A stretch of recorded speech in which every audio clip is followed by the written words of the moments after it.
Let's see if it'll let me do both. There we go. Alrighty, we're starting this podcast. Let me see. I'm going to check and make sure it's online real quick. Okay. I think we're live right now. We just got to see if it pops up or not. Oh, wow. I wasn't ready, but here we go. Yeah, I see it. It's live. Sweet. Hey, there we are. I'm glad I didn't do anything stupid on camera. Yeah. Let's see. All right. So, introduction. Hey guys, Retro Gaming Maniac here with another live episode of the RetroCode Podcast here at RetroCode Reggie. What's going on, everyone? This is going to be episode 9. So, we're on 9 already? Wow, dude. I know, we're really... dude. Our last one was several weeks ago. So, yeah, dude. We've been kind of busy. So we got okay, we got Epic Levi's in the chat. I think he's a moderator, so that's cool. Yeah, he's in there. He's awesome. He's one of my loyal followers. He's always here with me. Awesome person. We already got some people in the chat. But yeah, we've been well, I've been busy lately. What are you trying to do? I'm sorry, how do I find it? Because I'm trying to look for it on the computer. I'm going to my channel, and then maybe I'll see it there. Just go to the search bar in YouTube and search RetroCode Reggie, and then it'll show the first video. The first video that pops up should be your live video. Okay. Wow. This is going to be fun. Yeah. Hey, what do you know? There it is. Hey. What's up, everybody? Thanks for coming and hanging out with us. We got a lot of people in the chat already. Oh, do we? Yeah. Let me see how many people's in here. 19 already. You got some cool people, man. Cool people following you. But yeah, so... Oh, I see him. Okay. The podcast has been away for a while because I've been super busy. And I've been working a lot during the week. And then the past 2 weekends, I've been out of town in Alabama. And there's like almost no internet signal down there. So... yeah, I couldn't even watch like Netflix down there. It was horrible. Alabama's got to get with the times, man. Yeah, well, it's out in the middle of nowhere. It's at my grandma's place. They have like a camper out on a lake, and they have Wi-Fi, but it just wasn't working that night. Oh wow! So when you go to, it's weird when you go to your grandmother's place, you still see stuff like dial-up phone, maybe a modem to play. Hey, that's your typical grandparents, but my grandparents always had like the latest tech. I mean, they got like smart TVs, like the latest computers and phones, everything. They're really tech savvy. So, man, that router they got looks like a freaking spaceship. I mean, it's got like 8 antennas on it. It's like that big, dude. And it's real. It's like not because it's old, because it's like a brand new, like really good router. Right. That's pretty funny, dude. Thinking about that stuff. Yeah. Wow. Well, we got quite a few things to talk about. Yeah, this is going to be a pretty. Well, I mean, I'm not trying to turn anybody off by saying it's going to be a long podcast, but like I say, we have a lot to talk about, a lot to go over. It's going to be really interesting. We got a lot to catch up on. So. Yeah. So, I guess what we could talk about, the elephant in the room, which is the Super NES Classic. Whoa, you guys weren't expecting that. Woo! So, thumbs down already, man? Okay. SNES Classic. And guys, everybody who's in the chat, we'll get to your questions in a minute. We're just going to talk about some certain stuff first, and then we'll go to the questions with you guys. Yeah. And then, we'll go from there. So anyways, SNES Classic, either way, even if I don't get one or I do get one, it's a win-win for me because a game that I've been wanting to get officially released, well, the final version, Star Fox 2, which Nintendo had the complete version of the game. I think we only got the 90% complete version of the game that was made into a repro cart. But now we get the 100% full game, and somebody's going to rip that ROM off of the SNES ROM and put it into a cart. So This is win-win for me, and I'm happy. So I love Star Fox. Star Fox 2 was a phenomenal game from what I played of it. I mean, I beat the repro cart I had of the Alpha build. But, man, it was missing some stuff in there that would have made the game better, like harder or whatever, more challenging or whatever. Yeah. But, man, I still remember me and my buddy Gary, we were walking to Rite Aid back in 95, and we were reading a Nintendo Power. And it was a Nintendo Power or something else. I can't remember. I think it was GamePro, actually. And they had an article about Star Fox 2.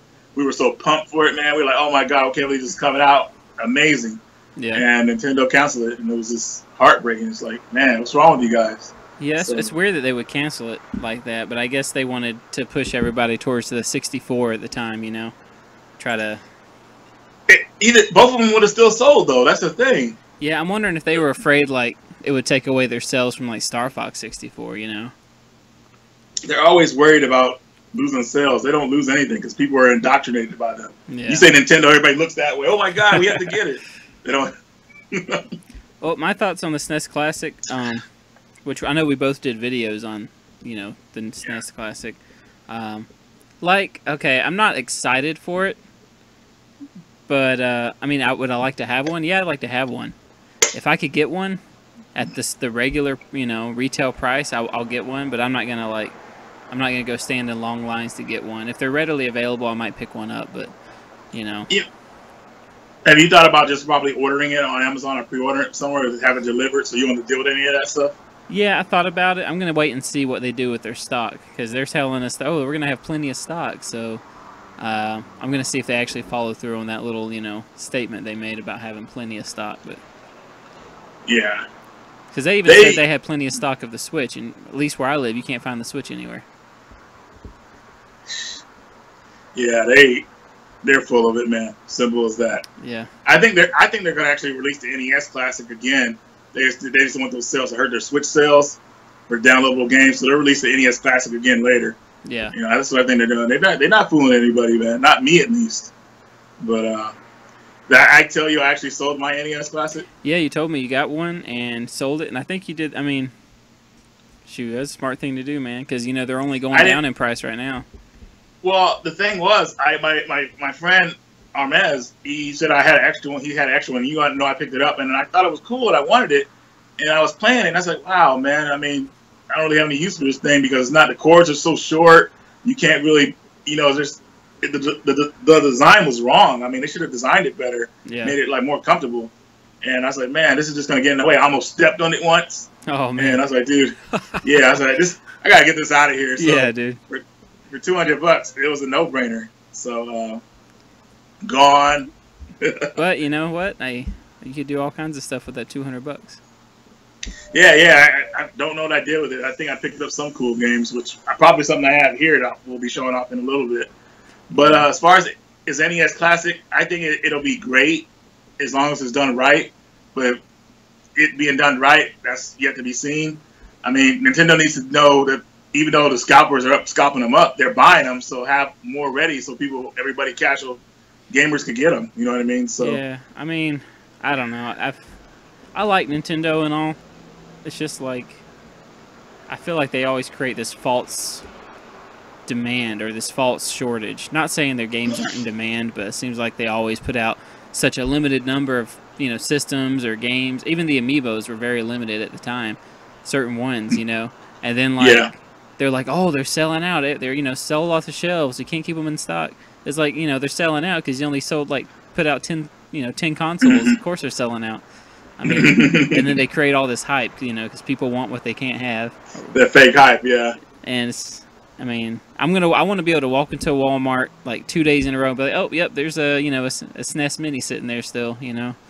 I want that kind of, you know, availability, not just like I got to show up at, you know, as soon as Walmart opens and get there right before, you know, and then they're gone again. Mm-hmm. So, like I said, I can't even find a Switch where I live, so. Do you really want the Switch, though? I don't want one. I just can't find one. Like, I always look, just, you know, maybe see a demo unit or just see if they have any. I have not seen one yet. The thing with the Switch is, you know, everybody went crazy over the Switch, but it barely has any games out for it. You know, it has the Zelda, and what else can you really think of? Zelda's the only game I would think is, like, worth buying right now. Yeah. That one scary game with the little kid, or I can't remember what it was called, Isaac or something? Yeah, yeah, I know what you're talking about. The Binding of Isaac. I didn't buy my PS4 until like 2 years later. Yeah. There's some games for it, and it was worth it. Everybody, you don't have to get a system on a release date for it to be, I don't know. I don't know. But anyways, that's talking the NES Classic for you guys, and Switch too. Right now, we're going to go into a couple of pickups because we haven't done pickups in a while. Yeah. We're going to show off some stuff that we got. So, Josh, I guess I'll go ahead and start off. Okay. Well, let's see. We got 44 people watching now. So should we answer some? Maybe we should answer some questions real fast then. Well, we'll do a quick intro because you've gotten a lot of new subscribers. A lot of people may not even know what the podcast is. So, okay. The RetroCode Podcast is a podcast we upload. We try to do one every weekend. I haven't been able to do it the past couple of weekends. We try to do a podcast every weekend. Sometimes they're live, sometimes they're uploaded, you know. But they upload on both of our channels, mine channel and Reggie's channel. And we just talk about games. It's real relaxed. We don't really plan anything out. It's just whatever we feel like talking about.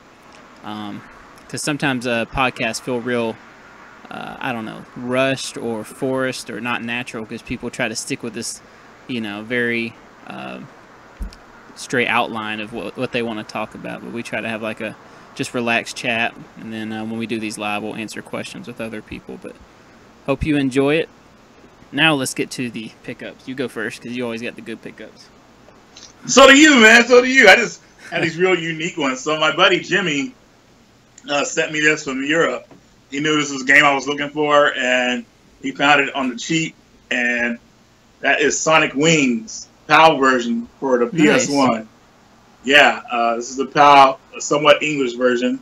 Now, Sonic Wings Special is actually Aero Fighters.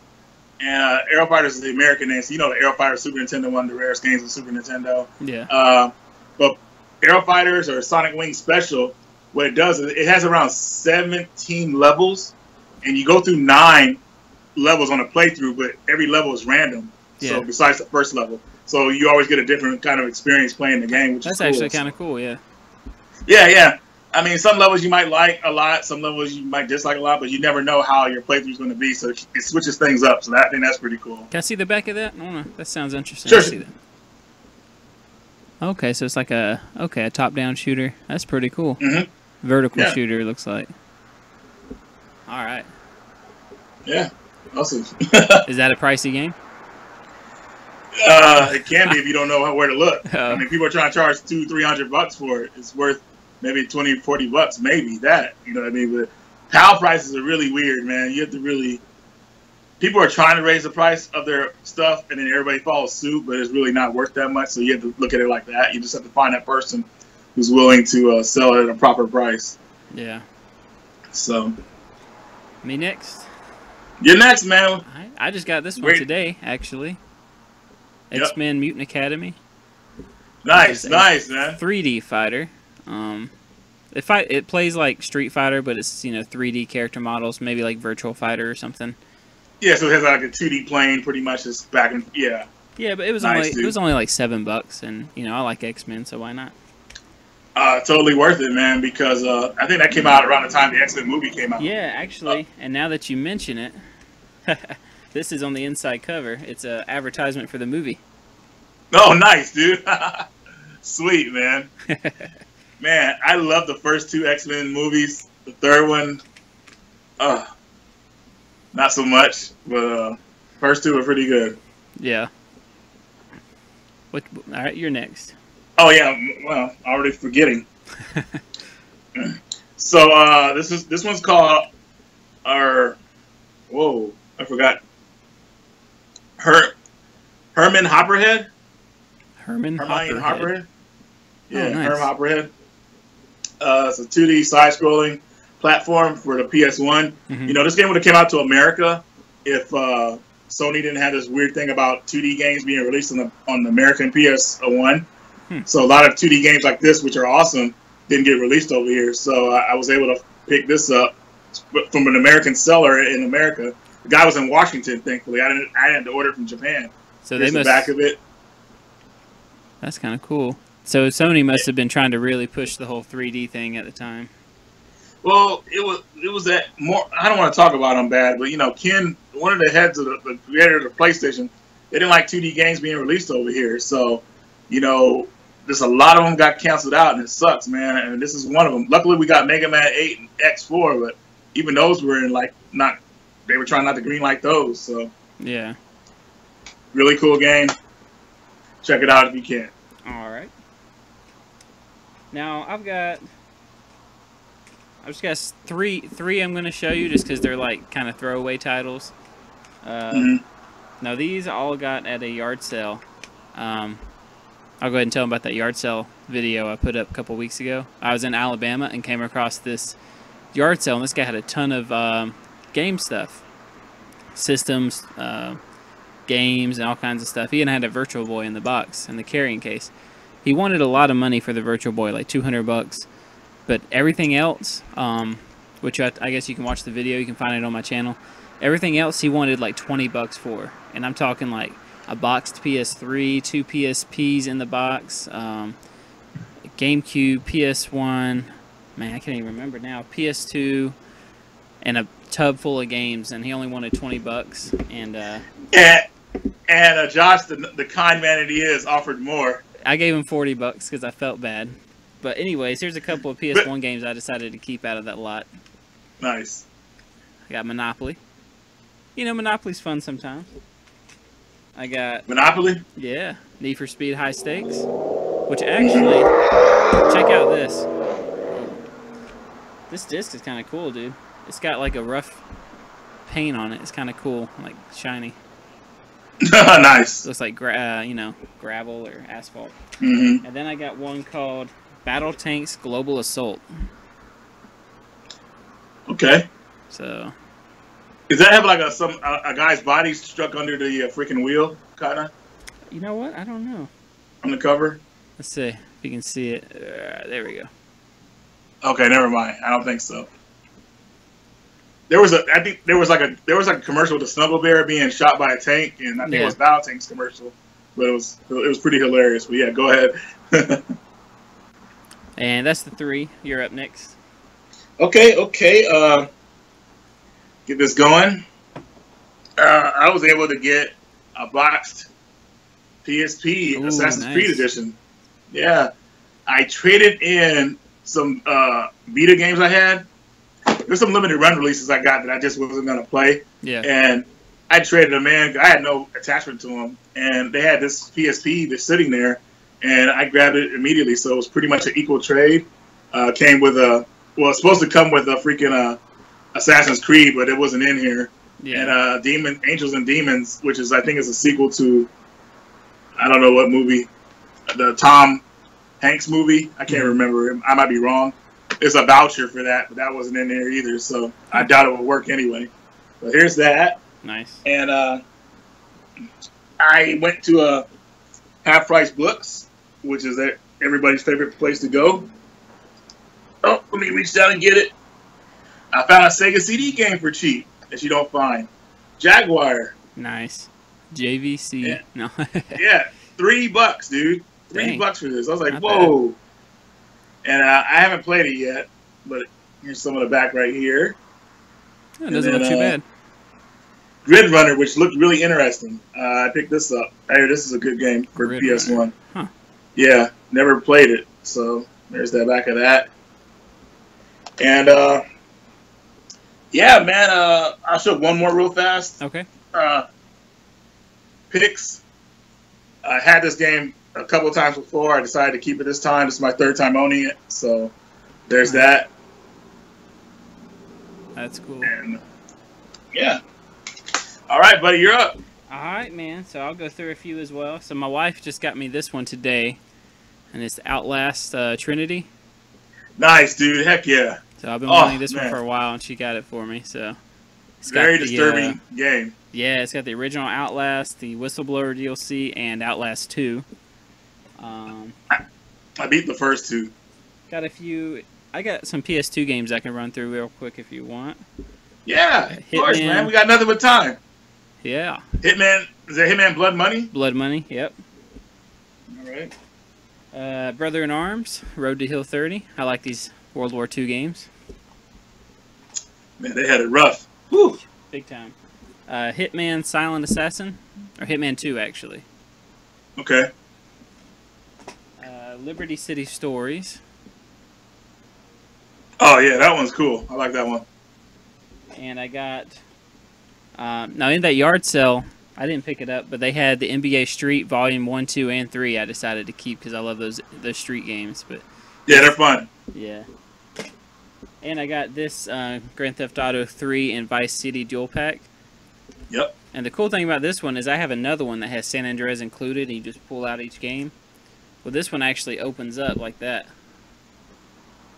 Okay. That's pretty cool. I decided to keep that one. Yeah, definitely, man. And I got a couple of cartridge games I'll show after your next pickup. So. Okay, so you want me to go now? Yeah. I don't know if I showed this before. I will send a review copy of this game. Nice. Alchemist Joust. Alchemic, and I haven't played it yet. It's still sealed, but I need to do a play of this tomorrow, so I'll probably be doing that. But I got this. Nice.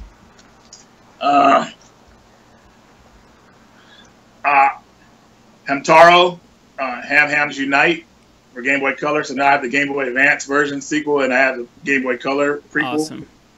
So these games are really cute and fun, I guess. So I got that for cheap. I think it was $15 to complete.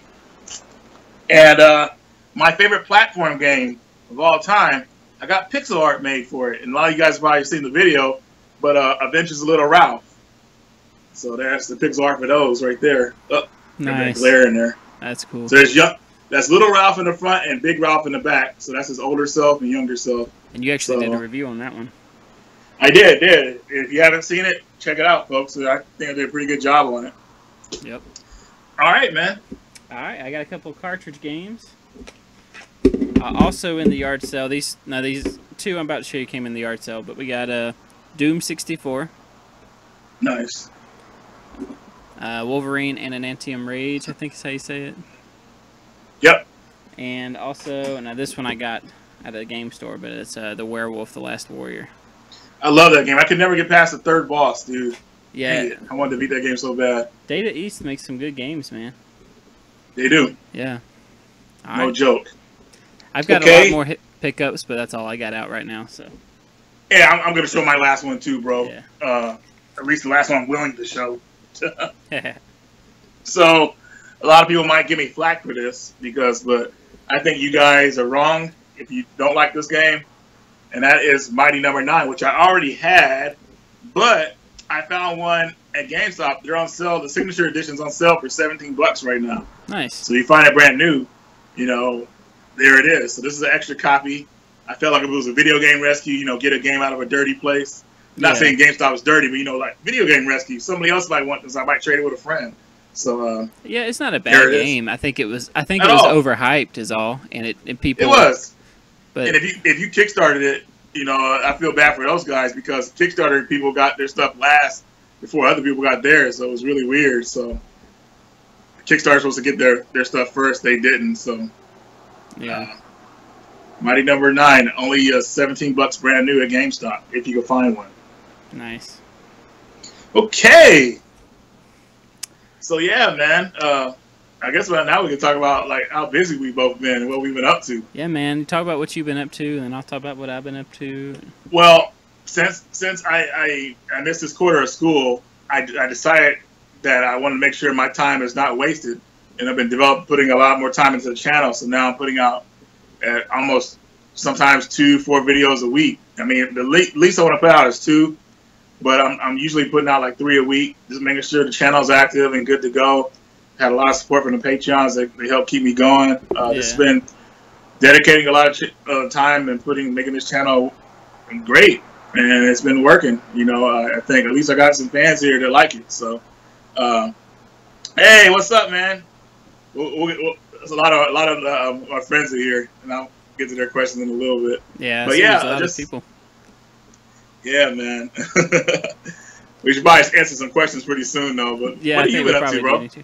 Well, the same old with me. I've been working a lot. I'm getting to the point where I can pretty much work during the week and then have the weekends off. So I'm trying to do that. So hopefully we can keep this podcast going every weekend at some point. Try to get a pretty regular schedule for it. Yeah. But just been working a lot. I've been working on a few. I've got a video series. The games of my childhood that. It's pretty easy for me to film and put up, and I really enjoy doing those. And so I put that up and do some live streams every now and then, usually maybe one during the week and some on the weekend. But that's about it for me, just trying to keep content on my channel.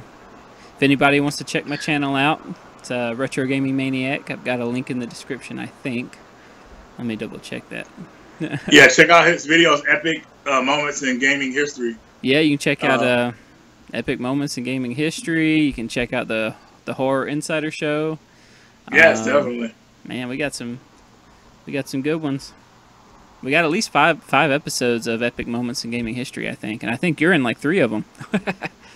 I know, right? Dude, yeah. Those were so fun. I remember when you hit me up for those, man. I was like, dude, those pumped me up, dude. Thanks for inviting me to those. I'm glad you could work on them with me. They were fun. Yeah, definitely. So I know everybody's excited. So let's answer some questions. I see a couple on my over here on my side, but you probably see them. I guess you see them at the same time I do, pretty much. Yeah, we should. Depending on our internet, we should see them about the same time. Let's see. All right, guys. Let's let their questions roll in here. My buddy Marcus is here. Marcus, Retro Game Players. I played Resident Evil 6 with him last night, and that was fun. A game you've been avoiding playing with me, buddy. Josh, you never played anymore with me. I don't know. But me and Marcus, we were playing the Ada chapter, and we were having fun with that. And we're actually probably going to play later today, hopefully, if Marcus doesn't like crash out or something like that. But, yeah. Very fun. Let's see. Here's a question. Do you feel as if Nintendo's earlier practices are hurting them to this day? Yes. Very, definitely. Very so, John. Such as suing America, not supporting online play, etc. Yeah, it's old school people. The old people in their old ways are stuck in their old ways with Nintendo. But once those guys phase out, Nintendo will be on board. It's just that the old guys got to phase out. This is the way they are. They're stubborn. Japanese folks out here, like old folks, are really stubborn in their ways. So yeah, it has hurt them because Nintendo could be doing a lot better than they are now, but they're stuck in doing stuff that was, I don't know. It's a long story to go and talk about, but definitely. Yeah, I mean it's hurting them, but it's not gonna. You're not really gonna see much of an impact on it because they are such a big company. And they are very successful, so like, it's hurting them, and it's not good, especially towards their fans and stuff. But I don't think you're gonna see any kind of like downfall of Nintendo because of it. It's gonna, unless something else happens, they're just gonna keep on chugging away. Yeah. Very successful. So, what else we got? Let's answer one more question before I bring up a quick topic. Yeah, let's see. Let's find a good question. Somebody throw some questions at us. I'm reading some right now.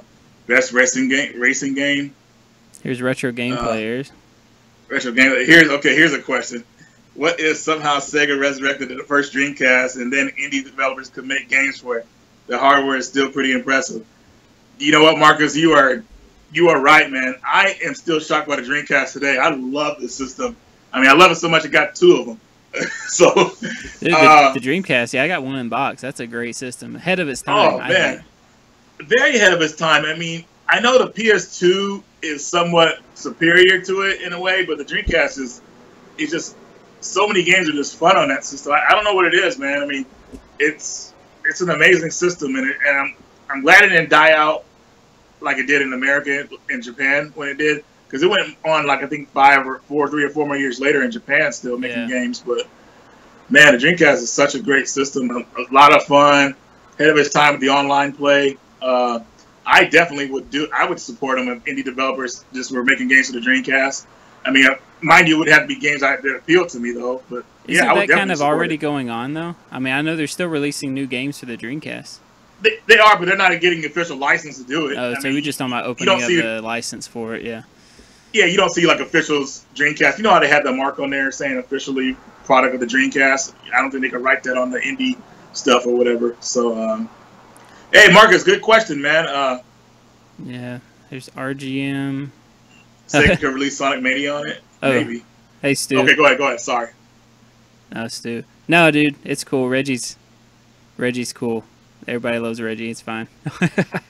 I hope so, man. It'd be hella weird, like some stalkers be on here. I hate Reggie. He says, Stu's review says, RGM, is it annoying that everyone here is saying Reggie, and you aren't getting any love?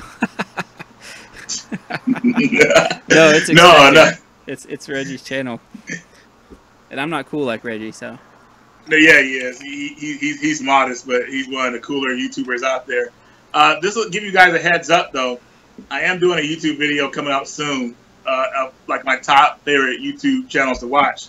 And these channels may not be known to a lot of you people, but they're really great channels and awesome. And two of the people are already here. We got Retro Game Players and Retro Gaming Maniac. It's going to be a serious video. You guys should check out these channels because these guys really are. You could tell when somebody's dedicated and if they're generic or not. You know, these guys put their hearts into their videos. You could tell. Just really good to watch, and it's just really cool. So I'll be doing that video soon. But anyway, so awesome. Let's see what else we got on questions. Let me see. Question. Okay, we got one from John H. It's about the Dreamcast again. And to be honest, man, I love talking about the Dreamcast. So. Me too. Man, as amazing as the Dreamcast was, what do you think caused its downfall? I think that was Sony, and I love Sony. It came out with like a year later, right? The PS2, and it had the DVD drive, which kind of just oh, go ahead. No, okay. The main killer of the Dreamcast was Sony's DVD player, hands down. They were able to open the market to not only just gamers, but people who wanted a DVD player. So that really killed Dreamcast. Another thing, Dreamcast had put out kind of obsolete hardware, even though it was great for us at the time. Yeah. Sony was putting out some higher end stuff that there was no way Sega could compete with them because, you know, DVD, disc, you know, they had to, you know, it was insane, dude. I mean, to put out a system and they already know it's obsolete, it really probably hurt Sega. And they're like, geez, we can't even keep up with these guys. And the Dreamcast was supposed to make up for the Saturn, you know. Yeah.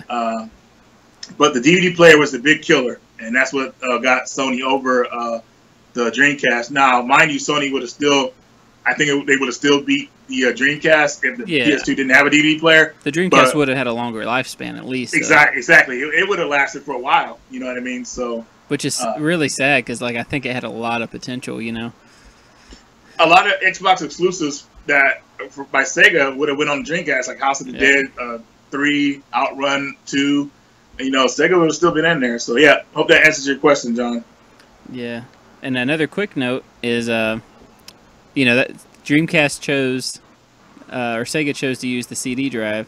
Sony went with the DVD drive, and then in the 360 PS3 era, 360 went with the HD DVD, and Sony went with the Blu-ray drive, which, you know, what's an HD DVD? You know, you don't even hear about that anymore. So they were actually better than Blu-rays in the beginning, but Blu-rays actually finally caught on to better tech or whatever. So, yeah.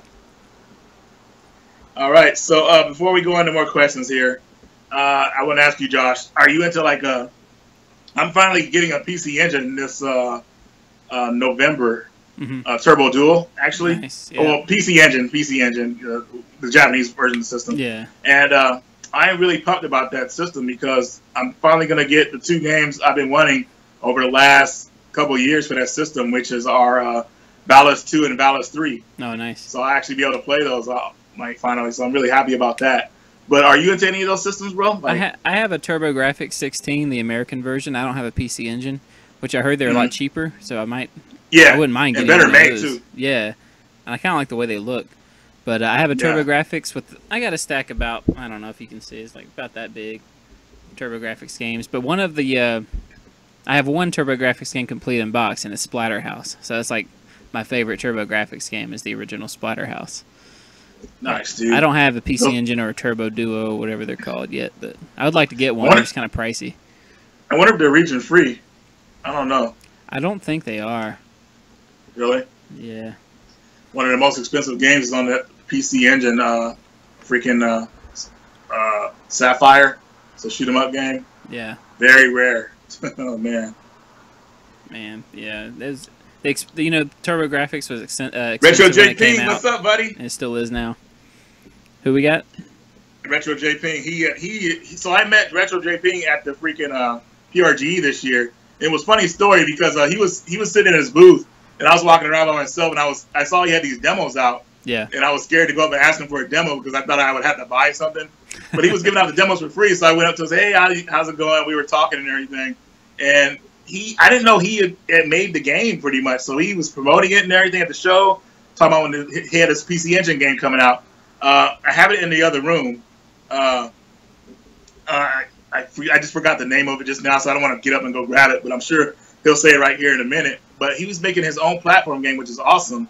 And, dude, he gave me a copy of it, tell me why I should get the PC Engine. I was pumped up. He said, Reggie, you got to get one by next time I see you. It looks like that might happen, dude. Like, exactly the next time I see him at Portland Retro Gaming That's Expo, awesome. I have a PC Engine there. So that's where I'm getting it at. So I'm very happy to have that system. A system I always wanted. One of the second highest system I always wanted since I started collecting again. The first being the Amiga 32 CD or whatever it's called. I really want that system for some reason. But anyway, PC Engine. And this thing keeps falling out of my ear. Sorry. But the PC Engine, dude, that system is like, dude, that's way ahead of its time as well. So many great games for that system. And I know I got my work cut out for me to collect games for it. So the system is just the beginning. The games are something else. But we'll see how it goes, though. Yeah, they're pricey, hard to find, but there's some real solid games on it. So the game is called Henshin Engine. I hope I pronounced that right. Henshin Engine. Put it down there. Nice. Yeah, it's down there. And it's a great platform game. He's also releasing it for Dreamcast as well. That'll come out a little while after the TurboGrafx one comes out. But game was really solid, fun, great music. I mean, he's doing a great service, man. It's amazing to meet a developer that is able to create something they want, without having big backing and stuff like that, Mm-hmm. So it's very awesome, man. Yeah, I'll talk more about that game later when I get my PC Engine, so I'm finally able to play it more. But it'll be out soon, guys. Awesome. All right, so should we answer some more questions? Yeah, let's answer another question, and then if we got any more topics, we can switch over to that and go back to questions again. All right, you got time, right, Josh? Yeah, man, I got time. All right, man. We're gonna do a little podcast here. Okay, I'll see if I can find one. John, man, you got a lot of questions. I feel like I'm neglecting everybody else. Hey, Reggie, what are the best expos people are looking to bring an arcade to for the public to play? Portland Retro Gaming Expo is the biggest one I know. That one's amazing. Yeah, that's the only one I can think of off the top of my head.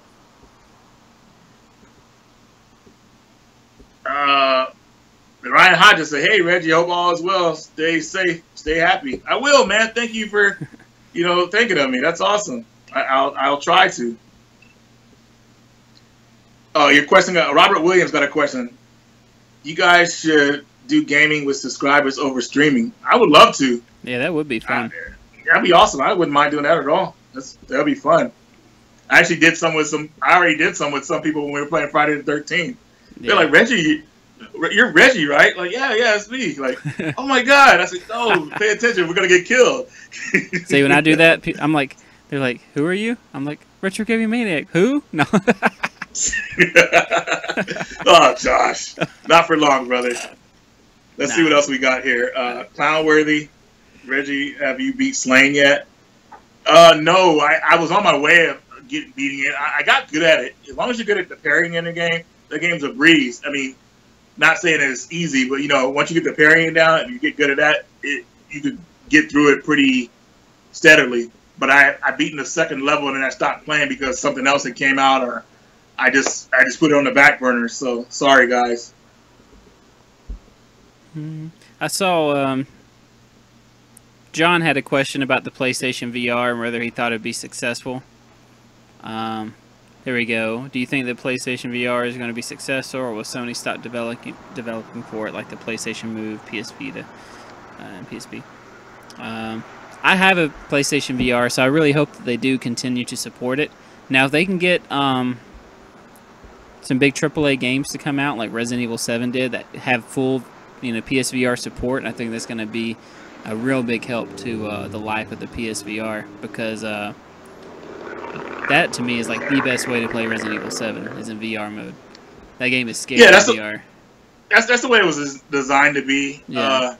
Going back to the Resident Evil 7 topic, and I don't know if we talked about this in our podcast before. I'm a big Resident Evil buff. I love Resident Evil 1, 2, 3, Code Veronica. I liked 4. I liked 5. I like 6 as well.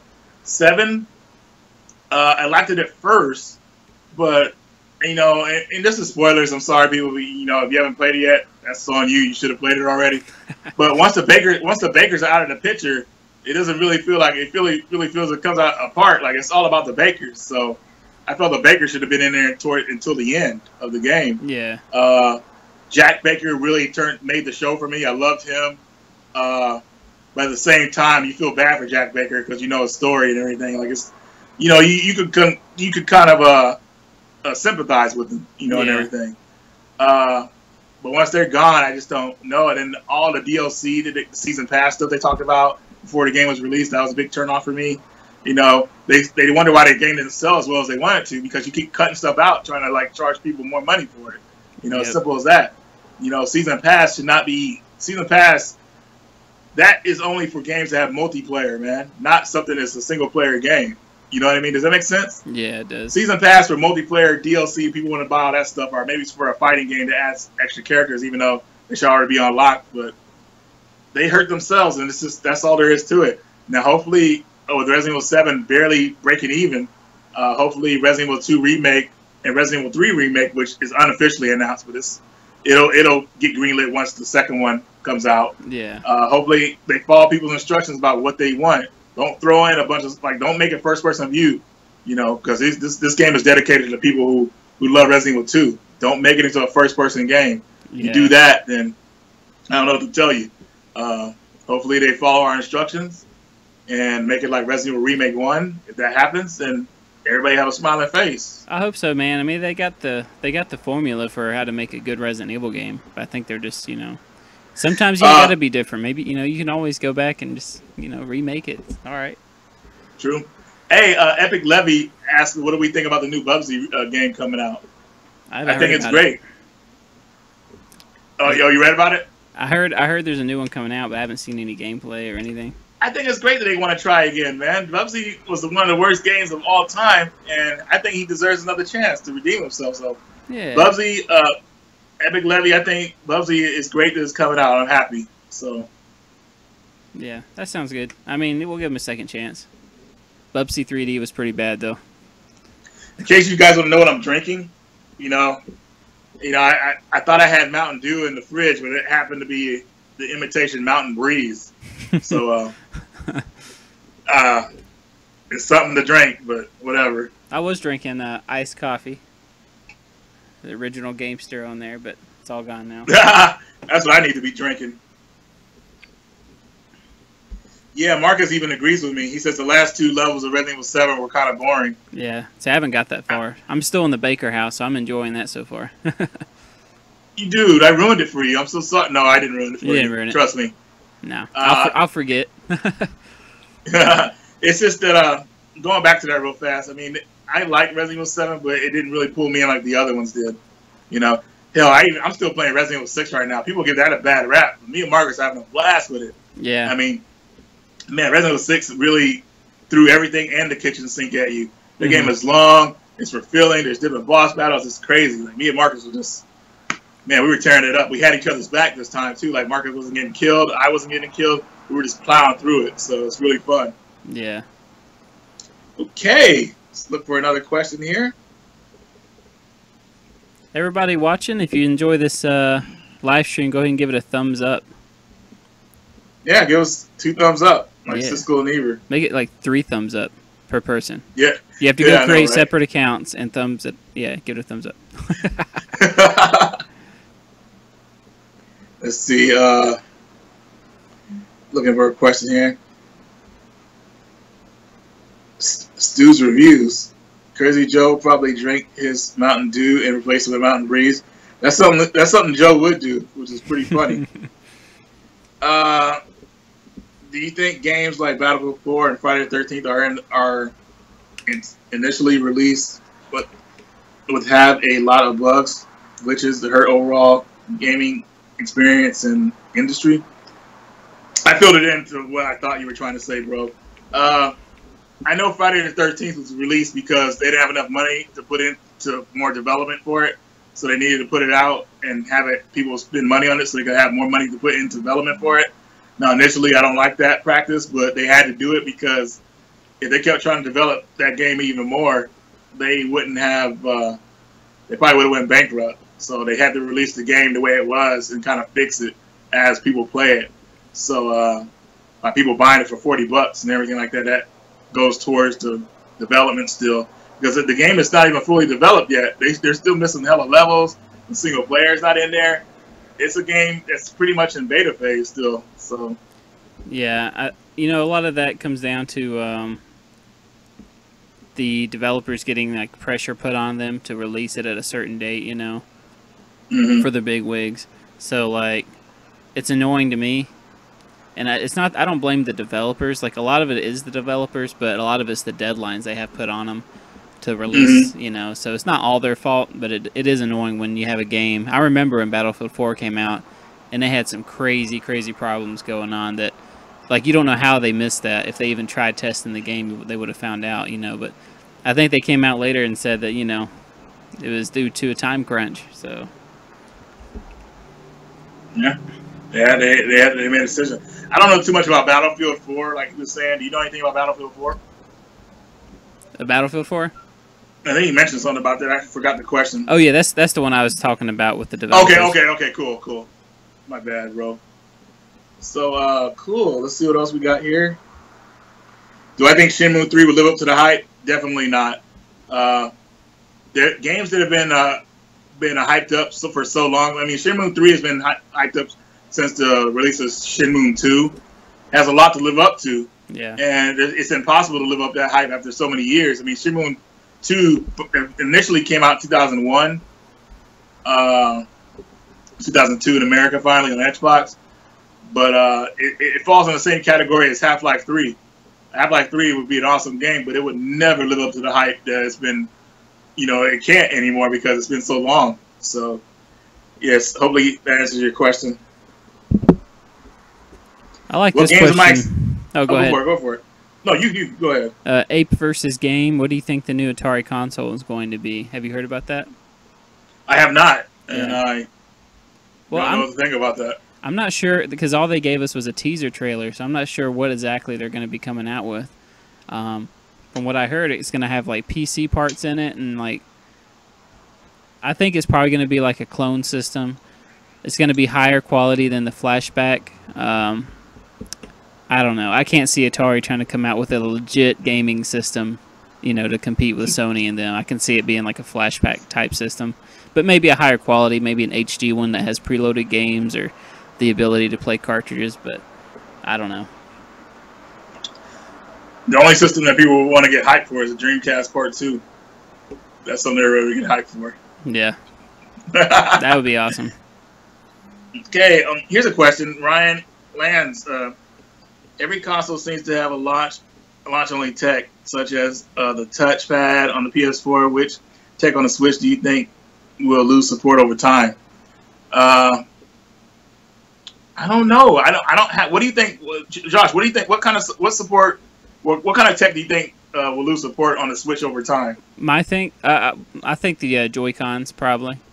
Joy-Cons, okay. Not the. I don't know. The Joy-Cons. I think they've already talked about making a smaller Switch soon, and the Joy-Cons, all they are Wii wands.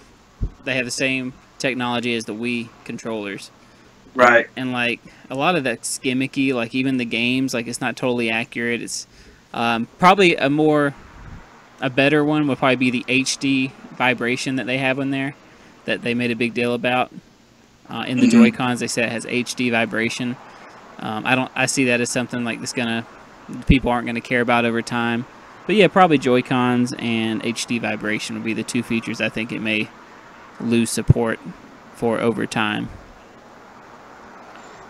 See what happened? They're talking about making a smaller Switch already, and everybody's got a Switch already. That's annoying, man. Because like, if you just bought a Switch, and then next year they come out with a new, like, smaller, better Switch, I'd be pretty mad, actually. Yeah, it seems like they're trying to go the way of systems like cell phones or something. Like, oh, we got the new version of the cell phone out already. Yeah. You can't do that with consoles. You gotta. I mean, if a console comes out, probably there should be two versions of it in its lifetime: the regular version and the revised version. But it can't happen that soon after the first release of the first one. It doesn't make any sense. It's got to be like maybe 3 years at the most. Yeah. I mean, in the least, I mean. But I don't know. Hey, all right, let's look at a couple more questions here. Let's see what we got. Retro J Ping.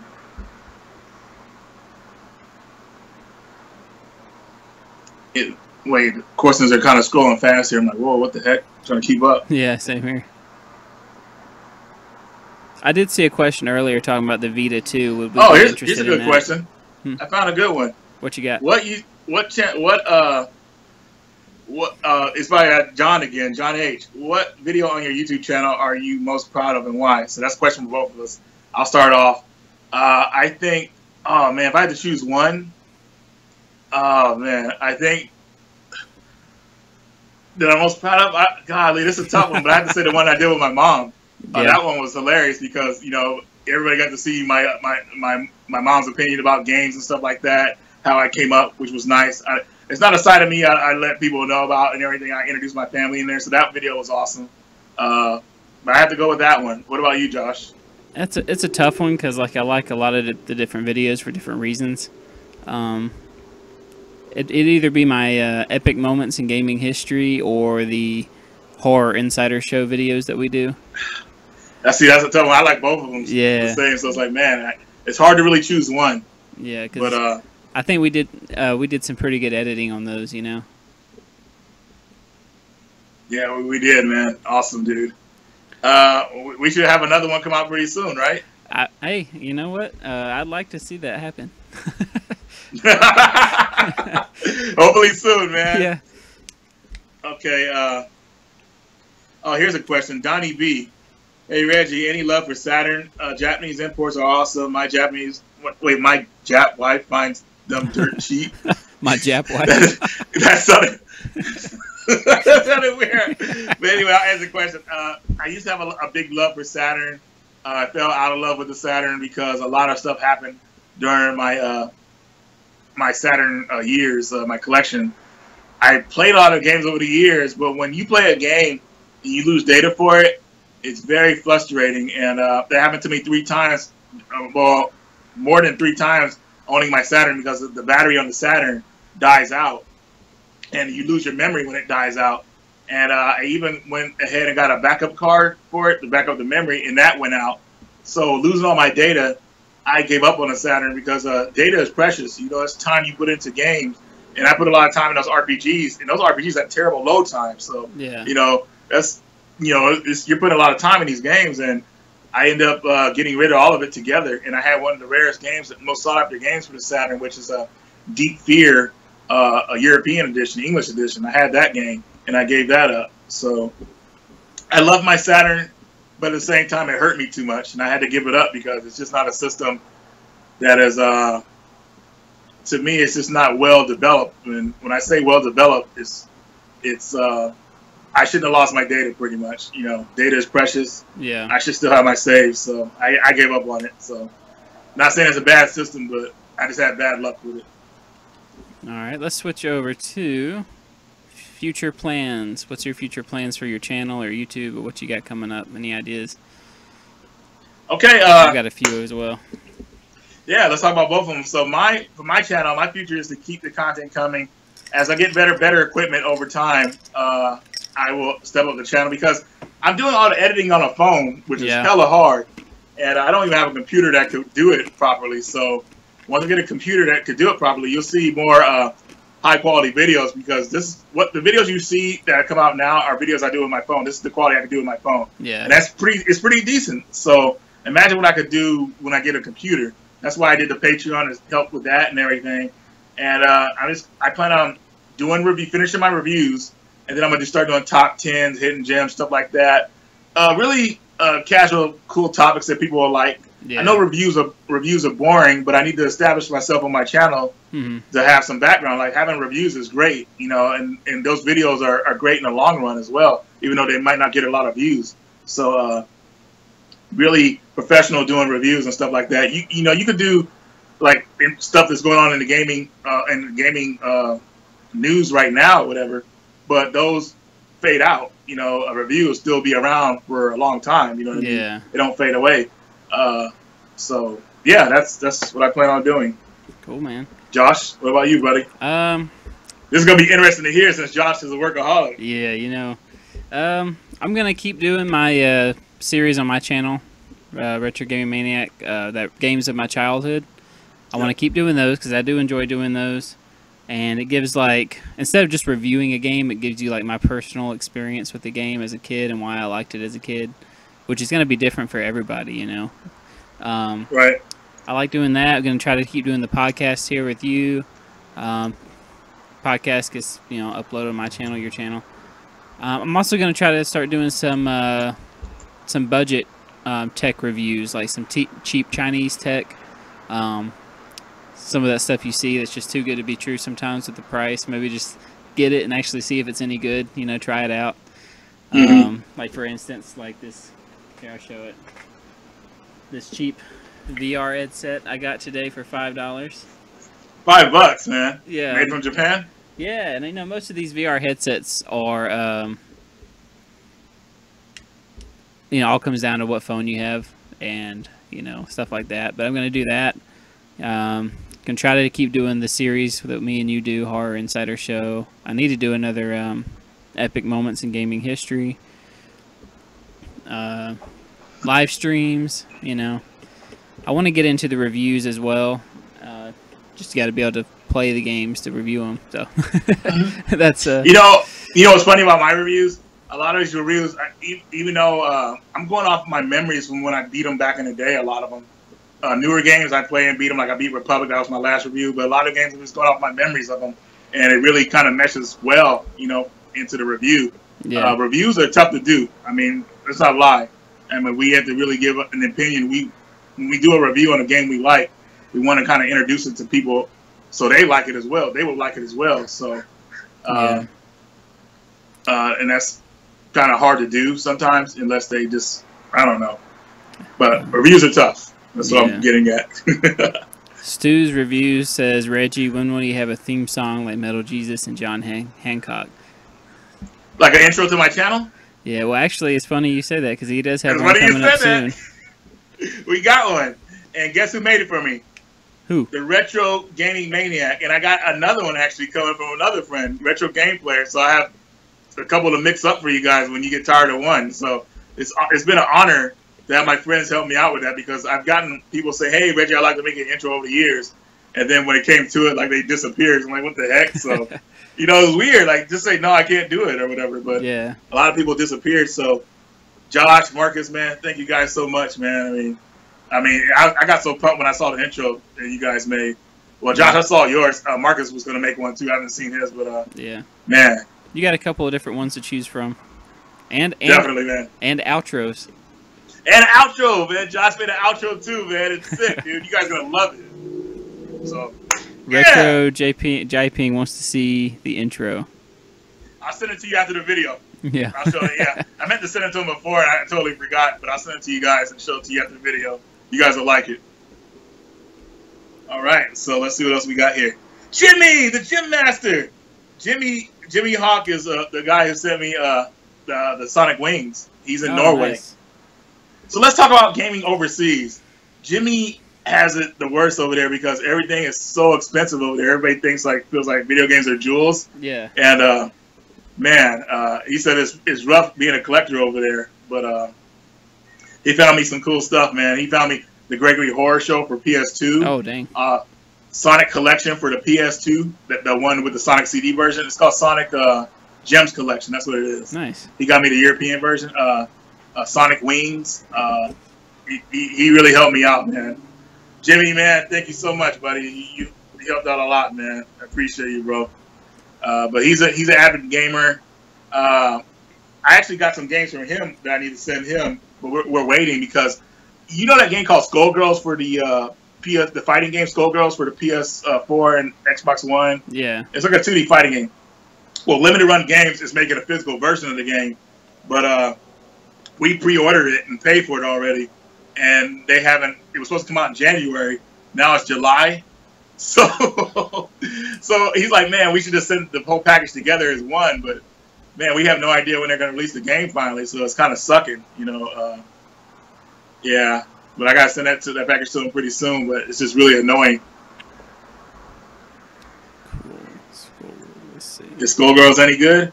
Hey, man, if it was horrible, we wouldn't buy it. But yeah, it's good.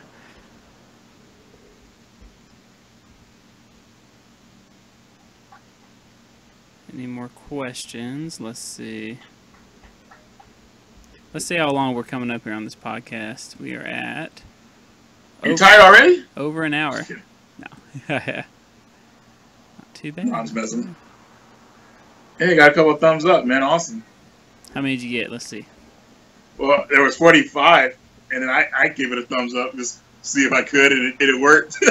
Hey, y'all, let's break 60 thumbs up. Everybody hit that thumbs up button. We're at 40, so let's see if we get 60 real fast. Let's see 48. 49, oh my God, it's going up. I just hit it too. Oh my God. Hey, Reggie, I just screenshotted your 51. Your channel. It says you're at 159,000 subscribers. Yeah, that would be very nice. That would be very nice. Yeah. But we're not there yet, but hopefully someday. One That's day. awesome. I wish that was true. You'll get there. 60. We broke 60. We did our goal, man. We made our goal. Did we get 60? 60. We got 61, actually. What? Yeah, people are wow, this is amazing. Let's see. I'm happy. Yeah, you got some cool people, man. Yeah, I've been lucky to have really cool people on my channel. I've gotten people have tried to troll me, like to trigger me, but it never works. Yeah. And I usually just end up blocking them because they expose themselves. But everybody's been really great, man. And 71. Oh, 71 is our new goal. Okay, we'll try to go for 71. Well, we got 61. We only got 71 people watching right now, so if we can break 71, that'd be impressive. That would be impressive. Yeah, you're right. Let's answer some more questions. What's running your arcade machine? What's running your arcade machine, Reggie? What do you play most on it? Well, this arcade machine is Aliens, the arcade game, the original Konami side-scrolling shooter one, and it runs on the real hard. It has a real board in there and everything. Let's see. It says 71 on your end, JP. Toddzilla says I'm a cool ass dude, man. Josh, do you agree? Yeah, I think you're pretty cool, man. I'm not like a jerk or anything, or nah. You're usually pretty cool. Yeah, thanks, man. Yeah, all right, I guess. Let's see. Where'd I get it at? I got my arcade from my local video game store. Thoughts on Injustice 2? I have no thoughts on it because I don't own it because they offered a season pass and I'm not down with that. So I'll wait 9 months later, get the complete edition like you will too. Right, Josh? Yeah. We're into getting complete games, not games with fighting games with season pass. I'm just not doing it. The only fighting game I will buy right now is Tekken because I know they won't abuse that. Yeah. You know, they add extra characters that they actually make after the game. But Injustice, there's too much micromanaging with the download, so I have to get the later version of that, and I think I'll enjoy it. Reggie, I watched Final Fantasy 13 Part 3 last night. Wait, I don't know. It says, Reggie, I watched F13 Part 5 last night. Where's Joe's tribute dance from? Damn it, keep scrolling. Marcus, I couldn't read the comment. I'm sorry. Whose comment was it? Oh, Marcus, Retro Game Players. Adam Burnett says, what is the hard thing about having a YouTube channel? Nothing really hard. Is not really getting paid for it. It's pretty much, to do this, got to do a channel on your spare time and everything and try to make a little money at it. It could be tough these days. Especially with a lot of sponsors leaving YouTube. So time is my main issue with it. And time as well, Friday the 13th. Okay, that's what he meant. Sorry, Marcus. What was the question, Marcus? I forgot what you said. Let's see what else we got here. What's your thoughts on straining, and are you excited for it? I don't understand that. I think you had a typo. Oh, he's talking about that new Hideo Kojima game. What's it called? Stranding with... Stranded. Death Stranding. That game looks sick. Yeah. That game is what Metal Gear 5, what he wanted Metal Gear 5 to be. Yeah. And now without Konami harassing him, he could finally do it. So, Death Stranding that's gonna be a top game, dude. Yeah. Especially as that got actors in it too, like the actor from Animal. Yep. Oh man, he's badass, dude. He looks like he's a perfect villain. Yeah. Let's see what else we got here. Reggie, would you recommend Joan d'Arc for PSP? Definitely, I own it. GTA 6 confirmed. I think GTA, the next 5 GTA games are confirmed. GTA all the way to like 10. What is the best Metal Gear game? I mean, all of them. I like all of them. You played a new Crash Bandicoot? Not yet. I want to. It basically it's just a remaster of the old one, and it looks cool because the old one was fun. They said, and I watched a review. They said the second one and the third one are the best out of the trilogy. Yeah, definitely. So. The first one's kind of bare bones, and the second one is really where it started to pick up at, and the third one, woo, warped. Man, that game is sick. So let's go ahead and what have you been playing lately, Reggie? Like, lots of Friday the 13th, Resident Evil 6. The last game I beat was actually Dreamfall chapters, which I showed in our last video, I believe. And lots of more PS4 stuff. I tried to play Too Dark. I got stuck in that, and I stopped playing that. I'm trying to play Siberia 3 right now, get far and beat that. So a lot of more modern games that probably people don't know about. But that's what I'm doing right now. I haven't really been buying too many AAA titles. Because a lot of them were kind of like, hey, we got a bunch of DLC we want you to download. I did beat Horizon Zero Dawn. I love that game. I haven't got that one yet. So yeah, just get it when it's 20, bro. Because it will be that way soon because it's sold so much, you know. Yeah. Sales are going to stop and then it'll drop in price. So I've been playing, well, you know, I've been playing a lot of Battlegrounds, PlayerUnknown's Battlegrounds on the PC. And I've been playing Arizona Sunshine on PSVR as well, which is like a zombie survival. Oh, they released it on the VR? Yeah. Me and Joe played that at the VR station down at this virtual park that we go to. Yeah. That we went to one time. It was just a test game there at the time, but I played it. You pretty much start off in a locker. You open a door and zombies are coming at you. Then you walk out and like zombies are taking over like the desert, and you got to be careful because they'll start following you on your trail. It's pretty scary. Yeah, I played. They've changed it a little bit, but now it's got a full story mode. You can also play in VR with another player online, and you can also do like a horde mode survival thing with 4 other players in VR. So it's really fun. And it's real funny watching people walk around in VR. Because it always gets like their height and like where their arms at. Sometimes their arms are like behind their back and stuff, and it's all like, you know, wigging out and stuff. It's fun though, and it's got a few bugs, but they've been releasing updates to kind of fix it. Yeah, good. That's good. All right, let's see what we got here. Persona 5. I haven't even played. You play Persona 5? I have Persona 4 Golden Edition on the Vita that I was playing the other day, but. Yeah, I can't get into Persona games anymore. I'm older now, so I'm not into the teenage thing anymore. So yeah, it doesn't really appeal to me. School dramas type stuff. Yeah, I'm like, man, who does? I mean, that's too much drama for me. Even when I was school, I didn't deal with that much. So nah, they're great games for people who can identify with those characters. But I'm just not a Persona guy anymore. I probably should sell my Persona games I have. Yes. Christopher Pico is in the house. I did. Man, the old ass retro gamer. Old ass retro gamer is here. What is up, Chris? Thanks for dropping by. He is another guy that puts out quality content, man. Even though he doesn't get a chance to put it out that much, man. But man, when he puts out a video, man, you can grab your popcorn, grab you a drink, and kick your feet up, man, because you're in for a ride. That's right. So let's see what you're talking about. I tried Persona 5 at the GameStop sale. Let's see. I tried to get Persona 5 at the GameStop sale, but no one had it. Oh man, Chris, that might be a good thing, man. I mean, are you a big Persona guy? I mean, I can't get into them anymore. Oh, here's another question.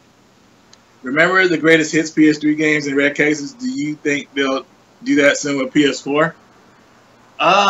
What do you think, Josh? You think PS4 has some greatest hits coming out soon? It's hard to say, man. I mean, they might do that.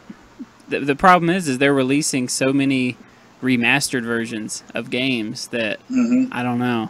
I mean, I'm sure they will. It'll probably be in a couple of years. Yeah, but not quite yet. Maybe like Killzone Shatterfall or something like that. some of those real early PS3 games, but let's see. Mr. Knight Rider, what PSVR titles would you like to see released? For me, I'd like to see more Star Wars.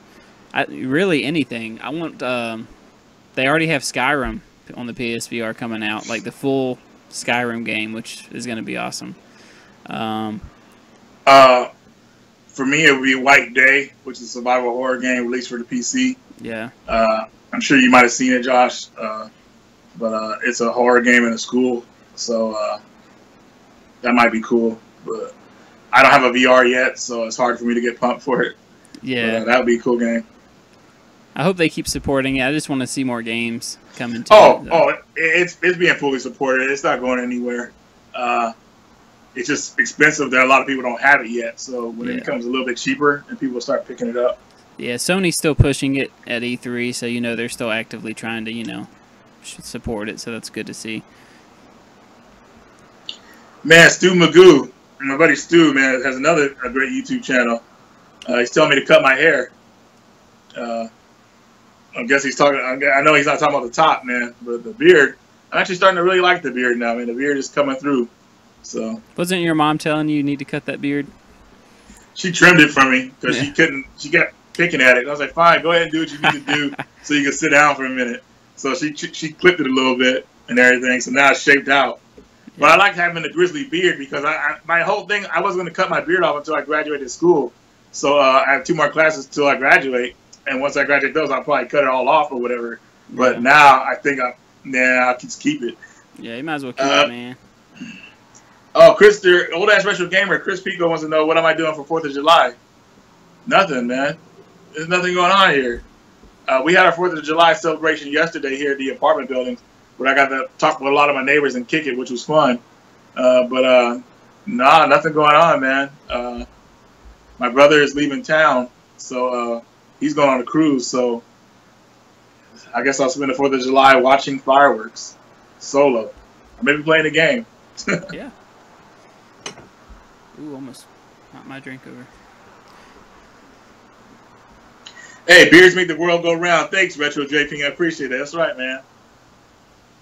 I was thinking about going with the name before Radical Reggie, the Grizzly Gamer, because of the grizzly beard. Yeah. But nobody was. Man, my friends and family wouldn't have it. They're like, man, you better shave that. So they would give me a hard time. So I'm like, yeah.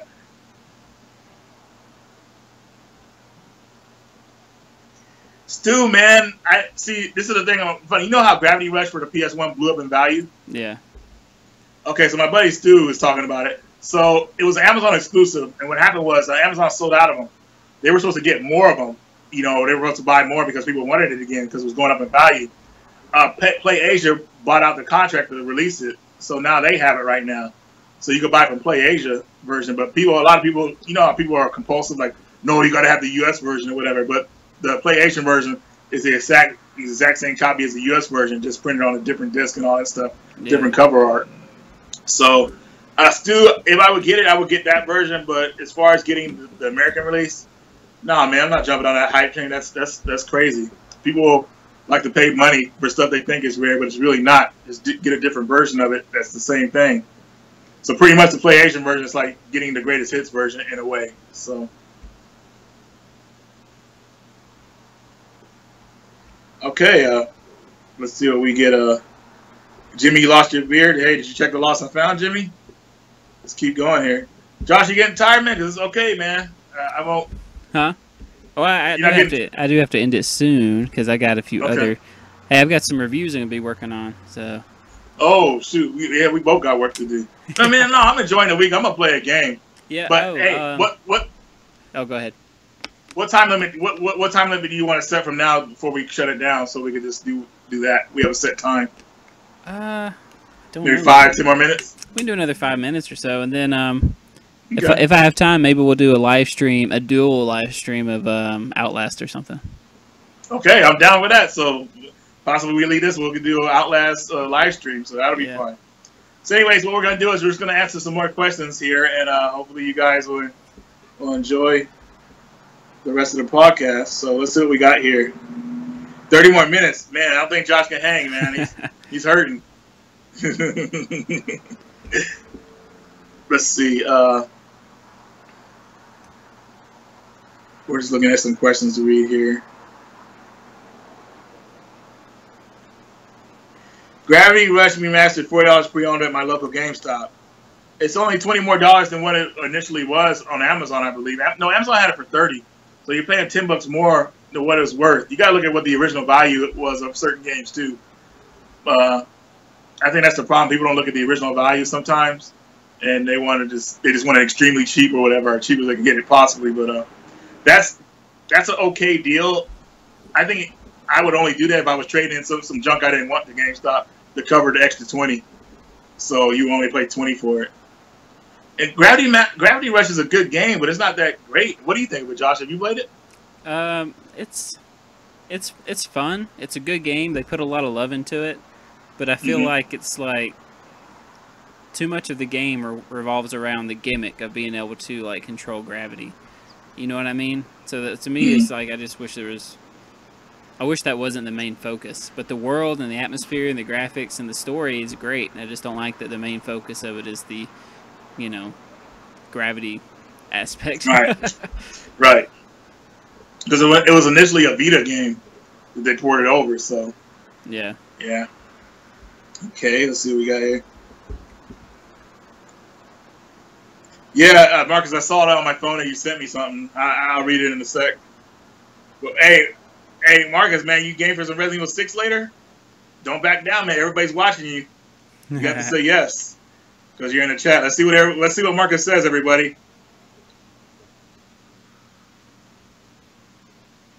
The next game I'm looking to break the seal on. I have a bunch of breaking the seal videos I haven't released yet. I probably should show the breaking the seal I did on the Darius Burst Chronicles. Yeah, I will save you. Whatever, man. I was saving you. Man, are you dying like that, Reggie?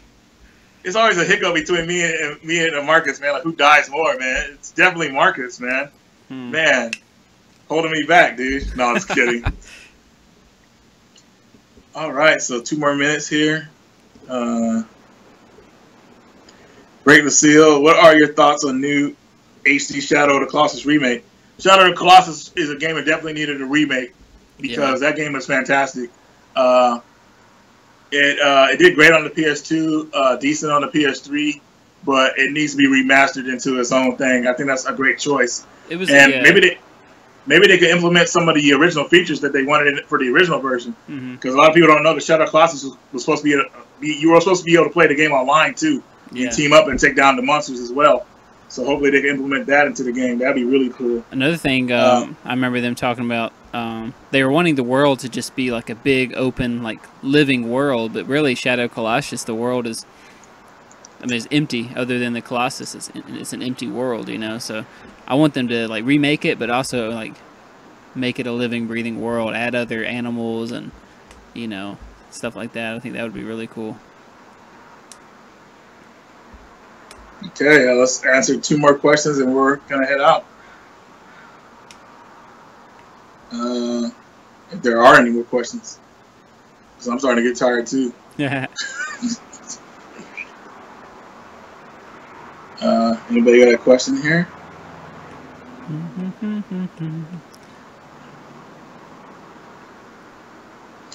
A Badass Dutch asked, "What is my favorite Holy Grail?" This was from RetroCode Podcast. My Holy Grail, I actually sold my Holy Grail item, which would be considered a Holy Grail item today. I had Code Flying Squadron for the Sega CD. Oh, nice. And I sold it. I don't like having games like that in my possession because I feel like I'll damage it or eventually. So I sold it to my buddy Casey. It was the last game he needed for to complete his Sega CD collection, and he was grateful for it. And the money I got for it, I used to buy this arcade. Nice. So. And that arcade is pretty epic, so money It well is. spent. It is. If I ever sell that, it's going to be to somebody I know that'll keep it, in around. So it'll be in the friendship flow. Yeah. But one more question, guys. Which game are you the best at and have mastered the most?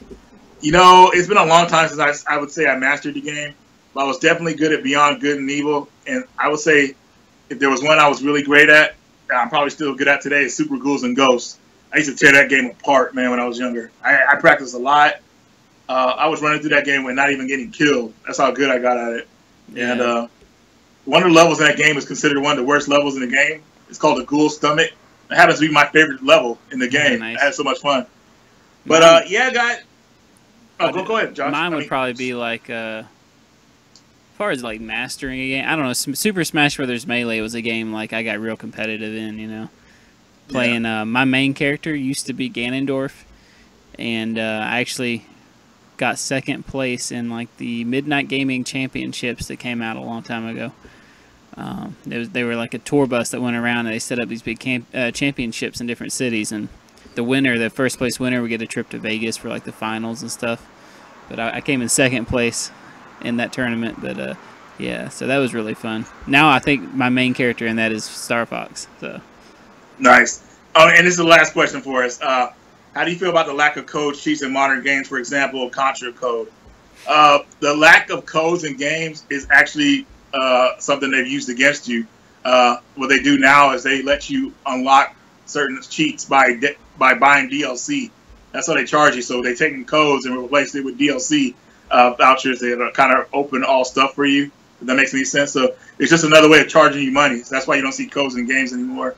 Yeah. So unlockable content, DLC, is just a way of charging you more money for the product, the original product, the way the original product was intended to be.